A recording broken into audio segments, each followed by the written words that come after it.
Yeah. And we're back. Baby's and up. Little baby monster here. Monster baby. Butters. Butters. You're going to hear him screaming in the background. That Butters. shit happens. Hey, Butters. He's eating his junk food. Apparently, this is baby crack right here. That's baby crack. Crack baby basketball. That was a good episode, too. Association. CBA. He gets it. Okay. I'm actually going to talk about key. something pretty serious here for a minute. Oh. One of my favorite basketball players of all time yesterday announced his retirement. After, roughly 20 years. He's been in the league 20 years. He's played 18 because you can say 18 because he had 2 years of being injured. One of the best players I've ever seen play.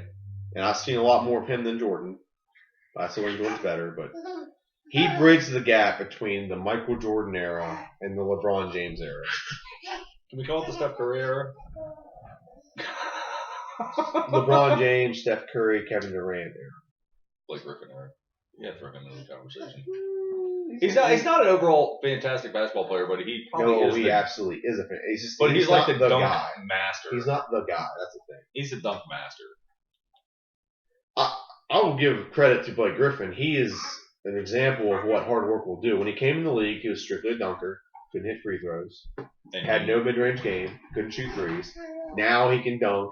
He has a post-up. He's like an 80% free throw shooter. He shoots mid-range jumpers off the dribble or catch and shoot, and now he can shoot threes. So he's improved a lot. I'll give him that. But I don't consider him Eric because he's not like the guy. The guy on that team is Chris Paul. So yeah. But Kobe Bryant, hands down, one of the he had his era. It's the gap between MJ and LeBron James era, whatever we'll call it. And Kobe Bryant and Tim Duncan is kind of in there too. Those are the guys that bridge that gap. Mm-hmm. I'll give you that. And I don't pay a lot of attention to basketball. Yeah, he's a Kobe Bryant fan. He's a Kobe Bryant fan. You'll never see now that kind of makes me sad because he'll grow up. He might know Kobe Bryant, he might hear about him, but he'll never grow up watching the Black Mamba at work. You got shit on your lip, dude. So that's gonna make me a little bit sad. He'll grow up never knowing. Do you want more junk food? Kobe Bryant. So. Well, but when I grew up, just look at the era you grew up. You caught right at the end of the Jordan era. Well, it was most of my life. I didn't start paying attention until junior. Yeah, but I mean, I grew up in the Jordan era, like Jordan Bird. That's what when people ask me about basketball, that's what I know. I know Pippen, Jordan, Bird, Shaq, Kobe. Like that's where I grew up at. But I missed out on Chamberlain. I missed out on Magic. You know what I mean? Every generation. Well, Magic and Bird were rivals. They're going to be someone. There's going to be another guy. There's going to be another kid that comes up that he's going to fall in love with, and I'm going to have to. Well, hopefully it's Steph Curry. That's a player who needs to. If he decides to play basketball and you want to emulate a player, it's Steph Curry. Because Steph Curry is not super strong, it's not super fast, but he mastered the technical side of the game, handling the ball, shooting the ball. Yeah, but this year his free throw percentage is up, his 2-point percentage is up, like everything's up. Like 41, he scored 40 points per game, 4 games this season. Like dude's impressive. Yeah, like he's really turned it up a lot. Yeah, he did. Steph Curry. Yeah, so he's gonna catch the end of Steph Curry's career. Nah. Ooh, the end of it? Steph Curry's only 26. By the time he starts paying, he's 26, 27. What do you think the age is you start paying attention to shit like that? I say 10. Well, it depends on when you fall in love with a sport. It depends on how early he starts like committing to wanting or liking basketball. Oh, he's gonna be watching this shit all. Like I've liked football all my life, and then when I got older, I didn't play basketball at all until 6th grade. Until I was in 6th grade. So I didn't fall. About 11, 12. Yeah. It's because I needed something to do in the winter. I was always bored. So I started playing basketball, and then I fell in love with basketball. So that's why I'm a team sport. I love 2 sports. Is it okay to go in the living room? Yeah. Okay. So I don't know. Keep pushing, bud. I mean, I don't think he'll end up being tall enough to try to emulate him. Oh no, yeah. Yeah. He'll Yeah. be 6'3". I bet He you. might- I bet you he tops out at 6'5". Him? Yeah. No. Oh yeah. We put money on that. I think he might get lucky to get 6'2". Well, if he does get 6'5", don't let Southern High School ruin him. Oh no. Because Southern High School will ruin him. Here's why. Daddy just has a coach. Because he's 6'5". Southern High School will have him doing post moves and not working on ball handling. No, work Daddy. on ball handling, work on shooting, work on mid-range game. That's what you will be in college, okay? Thank God by the time that my boy is in high school, the Bosleys will no longer be coaching. So nothing's wrong with the Bosleys. They do great with what they have, but there's nothing they do will help him progress to advancing his basketball career. If I could pick a coach that I would rather him have, I would have picked Don Stemple. Why? I just really liked his coaching style. He never put limits on his girls. He always let them play. The girls' game is also a little bit different. It's a technical game. It is, and you also we've got had that conversation. By the time he's old I think enough, we've had that conversation on her or on here. Probably. By the time he's old enough, the men's game will change in high school because right now there's no shot clock.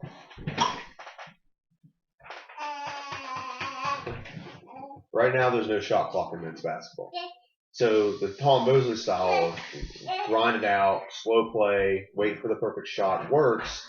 When you have a shot clock, you got to take the best look you can get because you may not get a better one later, you know? Yeah. And you got to take the first good look you get because you might not get one later. Because like Mike D'Antoni, which, you know, ties into Kobe, his theory is the longer you get in the shot clock, the more intense the defense gets.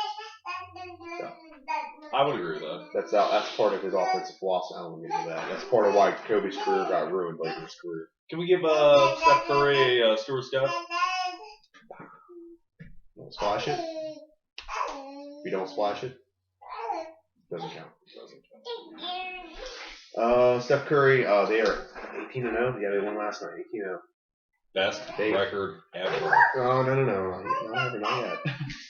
18-0. Best start ever. Best start ever. Yeah, record. Best record ever is 72-8. Jordan's team. 72-10. Jordan's team. Yeah. Buddy, Butters, what are you doing, man? No, he loves it. Okay. 72-10, Jordan's team. And that was the only year. Was that the 95? Crazy enough. Was that the 95-96? I want to say 93. Was it that early? It wasn't dear. I don't pay enough attention to basketball. It wasn't his second run with the Bulls. It was his first run. I want to say 93. But that was the. You want to know something crazy? Crazy statistic. That was the only year Bill Jackson's ever won Coach of the Year. Having won as well as he's done with his teams as he's that's the only year he's ever won Coach of the Year. That's insane. The year, I'll get the year right. No, now. I believe you. I'm just saying. I just want to make that's insane because Phil Jackson's a hell of a coach. Yeah, but not so much a GM. He's built teams so well that whenever he goes like 65 and 17 or whatever it is, they're like, "Well, you should go that far. Your teams are that good." Yeah, well, hold on. Phil Jackson. Well, but and you know what? I take that back. Even as a GM, he's done a great job. Like everyone's like Porzingis. Nobody wants Porzingis. You don't want that kid. He's no good. The kid's putting up some good numbers. What? You want through? All right, Daddy'll scoot in.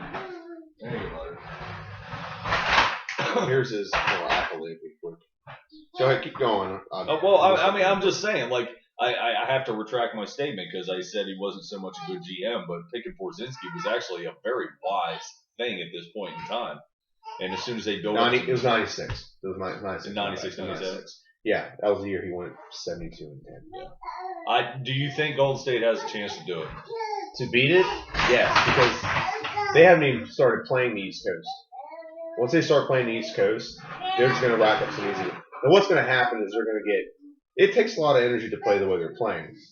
Now, the upside is they have a deep team. Well, yeah, but so they rested Steph Curry 4 fourth quarters. Yeah. So there's plenty of games where, similar to now I'm getting really into basketball. San Antonio has Tim Duncan still. He's almost 40. Yeah. Yeah, he the other night he had 18 rebounds over Minnesota, and they have the two young guns. They have Wiggins and they have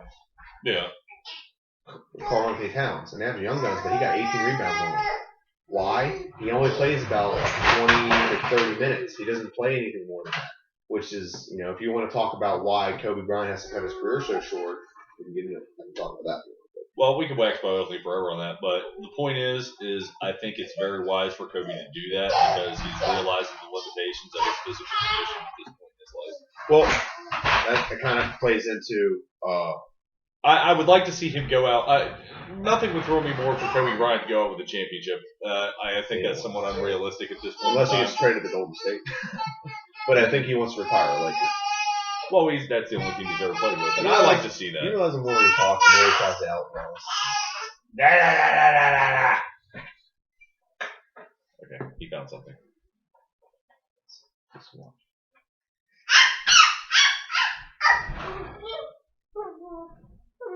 I can't stand silence. Oh, what?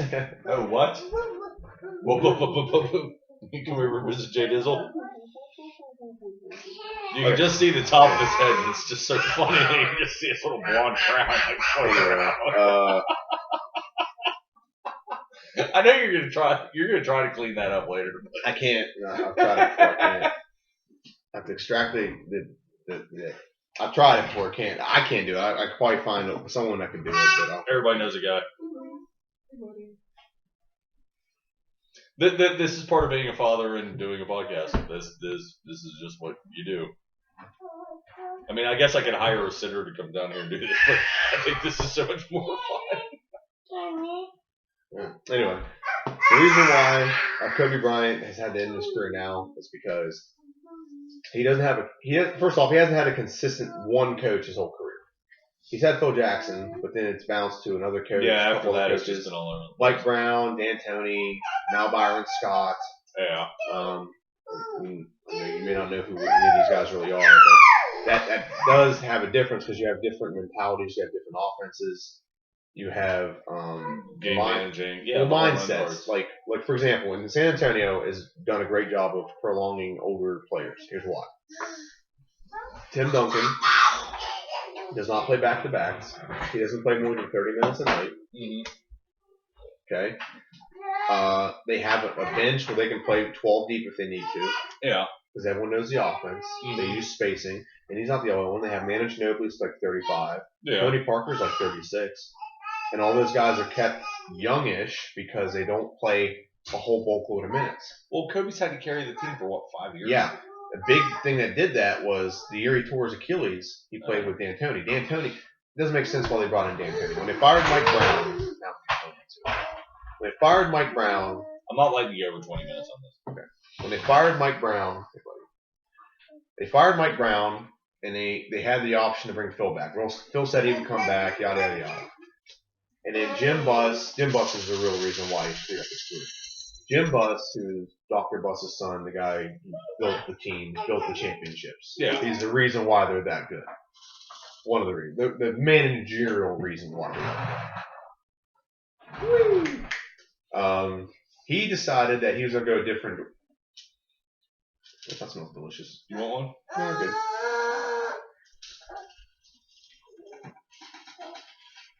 So the managerial reason why they've been successful is Dr. Buss. His son, Jimmy Buss, took over when he died.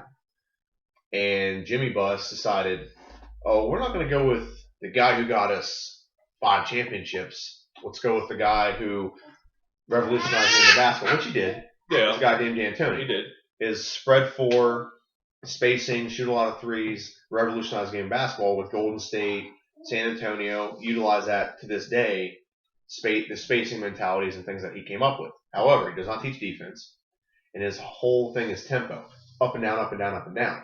A 35-year-old, I think Kobe was 35 when he started playing for him. That'll wear your ass out. Yeah. And then later in that season, because they were so bad, to get in the playoffs, they had to win out.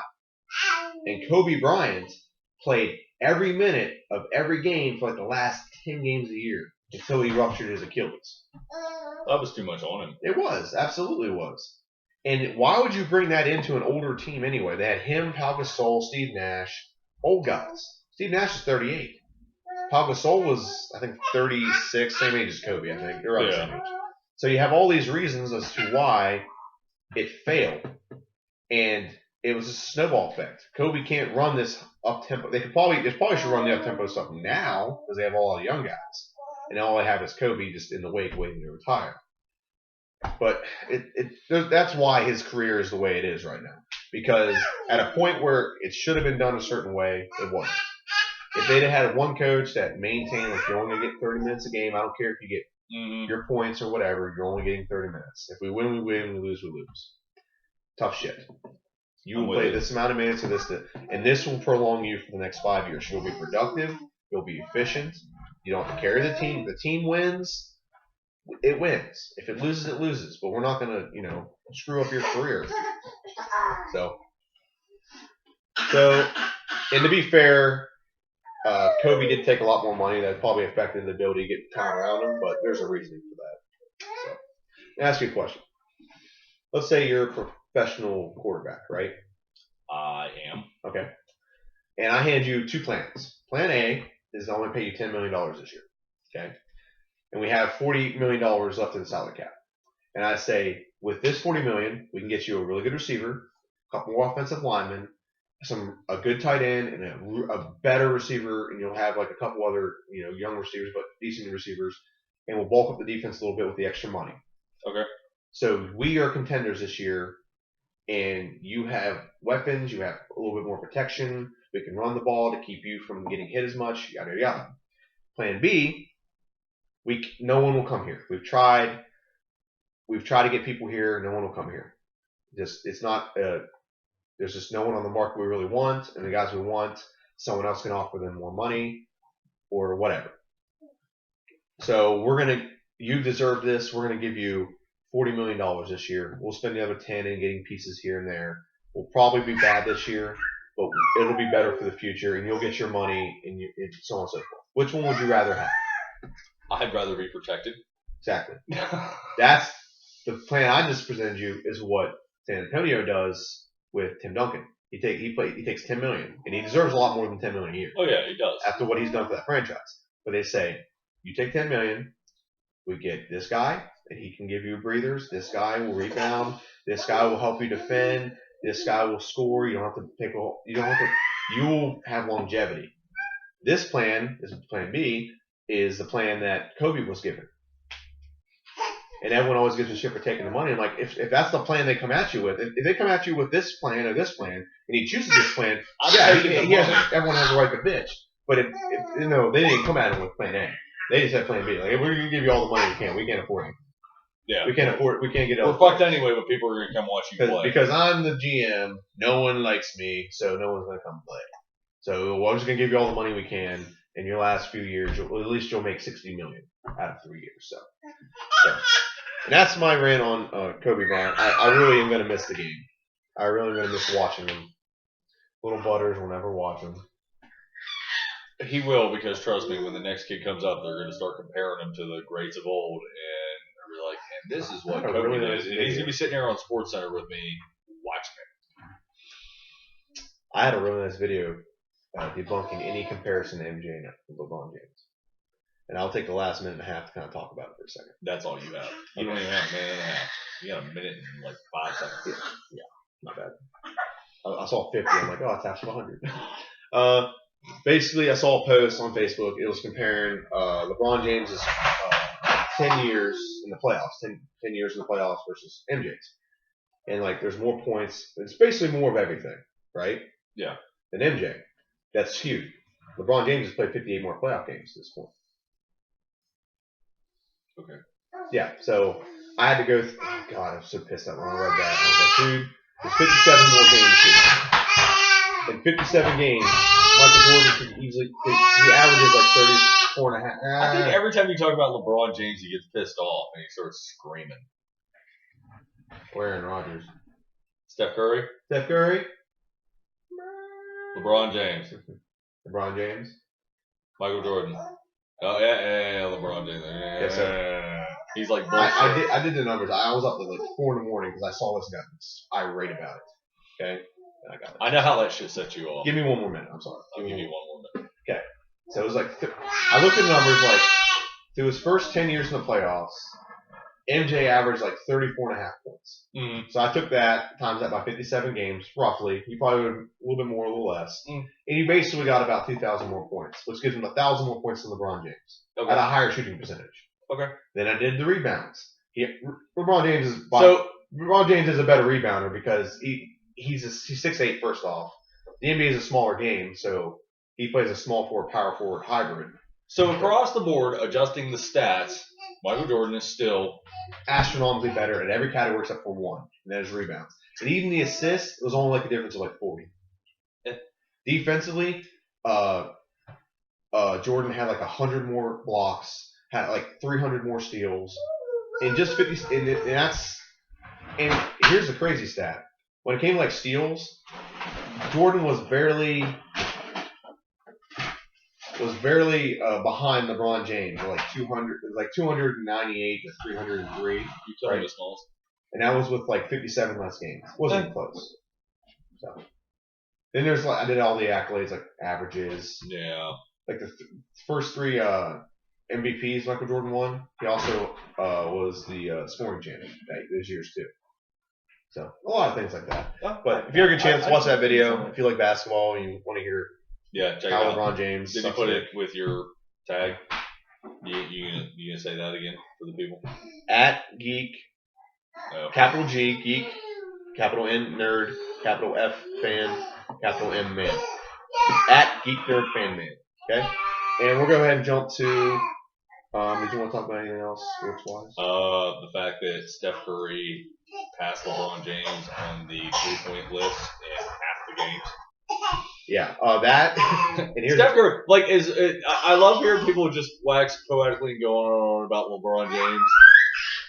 And then they start talking about Steph Curry stats, and I'm like, yeah, there's that. Steph Curry, when it's all said and done, is going to obliterate the 3-point record. Oh my God, yes. He's going to obliterate that record. Or at the point I saw it, that he moved to 35th in position, he had done it in 433 games. I'm pretty sure he's 35th in scoring right now. Well, but in 3-point shots, he's 433 games. He has outscored LeBron James in 3-pointers in LeBron's 927 games. That was to the point on Saturday. Now another game has been played since then, so there's that. I'm just saying, I'm definitely. I have hopped on the Steph Curry bus. I'm gonna ride that fucker all the way to hell. See, I don't even care. A really tirade here, Rap, because I am not supporting LeBron James right now. In 2009, I think that was the year Steph Curry was entered the NFL draft. Hey, buddy. The NFL draft. The NBA draft. Sorry. I had a Bleacher Report article I wrote. It's about 300 words, 300 or 400 words, and it was about. It was an article trying to convince the Wizards media market that they need to push for Steph Curry. That they need to get him. They had the 5th pick in the draft that year, and everyone was like, "Oh, get what's his name? Not important. Big tall fucker. Akeem Thabit. That's his name. Akeem Thabit. Big tall fucker from UConn." And there's all these guys that they said you should get. Like, no, you should get Steph Curry. And there's a bunch of mean comments on there, like, you're stupid, you don't know basketball. And look how good he turned out. Well, that's a lot of teams were picking back and forth between Blake Griffin and Steph Curry, and that's why the Clippers ended up with Blake Griffin. Well, Blake Griffin looked better in college than Steph Curry did. No, they said he was no. They said he was undersized and couldn't perform at the position that he was dictated to. That's not true. That's a fact. Not true at all. That is a fact. Steph Curry looked analytical fact. Significantly better because Steph Curry, on a bad team, carried that team, led the nation in scoring, got that team, I think, to the Elite 8 or Sweet 16, one of the two. Could not stop him. He could shoot good back then. He could get to the hoop. Even against Duke, he got 30-something. He sees it. You need to hide that. That's what you need to do. He sees it. You need more crack? All right. You can have more crack. He would hit that. Yeah, I know. Seriously, have you seen my child? He's huge. Man, I wrote an article saying how, and he felt that he was drafted 15th that year, right? Because the Knicks were pissed. Because Knicks were hell bent on picking him with the next pick. Yeah. And get him. And he went to Golden State. 14 teams passed on him. And actually, I'll give Skip Bayless this credit. Skip Bayless, I remember hearing this, said that year he would have taken Steph Curry with the first overall pick, not Blake Griffin.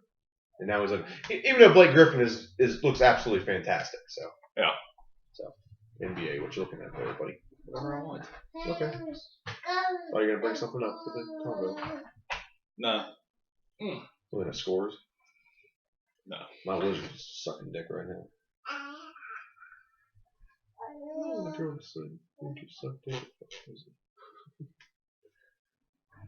Get the fuck off my TV. Come on.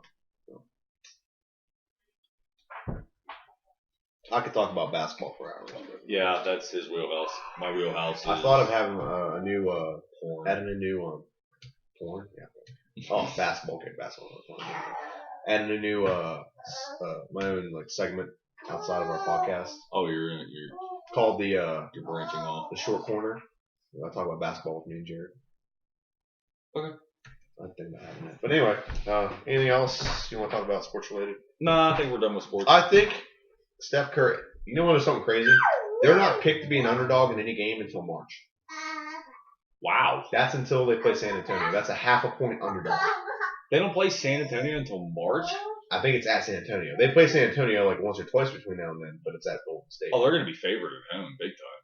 Yeah. Heavily. That is the loudest arena in sports right now. Or, well, NBA. Oracle. Or they call it Oracle. Oracle. Yeah.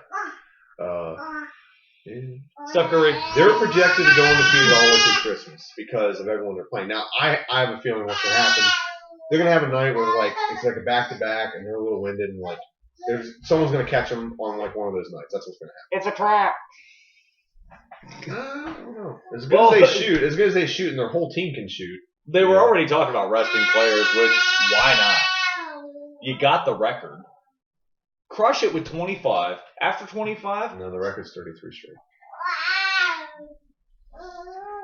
33. I'll 33 straight home wins? I'll double check that, but I'm pretty sure. No. The record was 16. It's been beat. That's opening. The record for the most consecutive games won in a season is, I think, 33. I'll double check that. Who was working on that a couple years ago?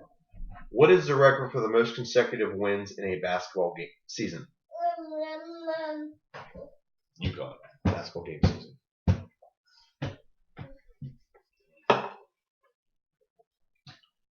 Oh no, there's a college one. I should put NBA season. What is the record for the most consecutive NBA basketball game wins?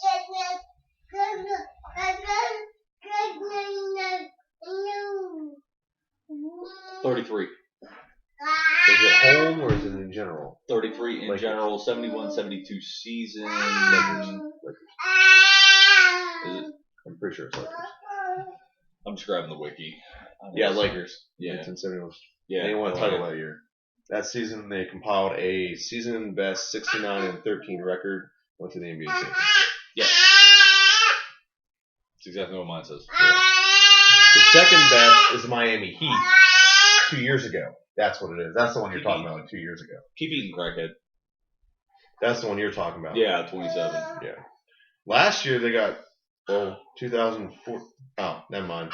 They have a carryover of consecutive like regular season wins. Yeah. So right now they're at 22 because they have 4. They won 4 straight from last year. Yeah. Yeah, you're looking at the same thing I'm looking at. I got the wiki up.